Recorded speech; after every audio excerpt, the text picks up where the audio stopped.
Bonjour à tous, bienvenue si vous nous rejoignez sur France 24 pour un tour complet de l'actualité internationale dans Autour du monde. Voici les grands titres de ce vendredi. Le recueillement tout d'abord et la douleur à Crans-Montana en Suisse.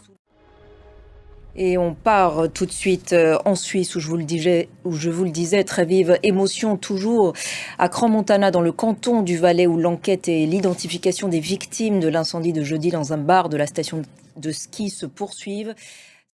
Voilà, et plusieurs témoignages concordent sur la cause présumée du sinistre. Des bougies étincelles fixées sur des bouteilles et brandies par une personne qui aurait provoqué l'incendie en touchant le plafond de l'établissement. S'en serait suivi un embrasement généralisé. Le point tout de suite sur les derniers éléments de l'enquête avec nos confrères de France 2. Voilà, beaucoup de questions, vous l'avez compris, en suspens et on aura peut-être quelques éléments de réponse d'ici quelques minutes.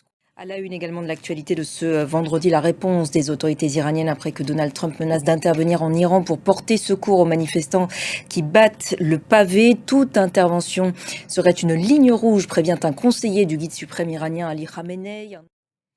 Au Proche-Orient maintenant, la situation humanitaire toujours catastrophique dans la bande de Gaza n'est pas prête de s'améliorer. Israël a confirmé interdire l'accès au territoire à 37 ONG majeures à qui il est reproché de ne pas avoir communiqué la liste des noms de leurs employés, officiellement pour des raisons de sécurité. Julien Dubois.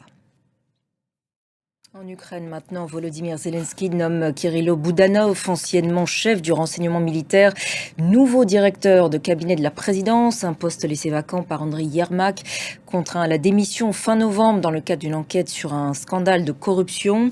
Kiev assure par ailleurs aujourd'hui ne frapper que des cibles militaires après que Moscou l'a accusé d'avoir tué 27 civils dans une frappe de drone dans la région ukrainienne occupée de Kherson.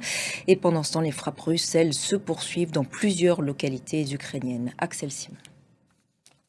Et toute autre chose maintenant. Équipe suspendue, encadrement remercié et mise à l'écart de Pierre-Emerick Aubameyang. L'élimination au premier tour de la Coupe d'Afrique des Nations passe mal au Gabon où le ministre des Sports a annoncé une série de sanctions que nous détaille Victor Faubert. Et voilà pour l'essentiel de l'actualité internationale. Restez avec nous, nos programmes se poursuivent sur France 24.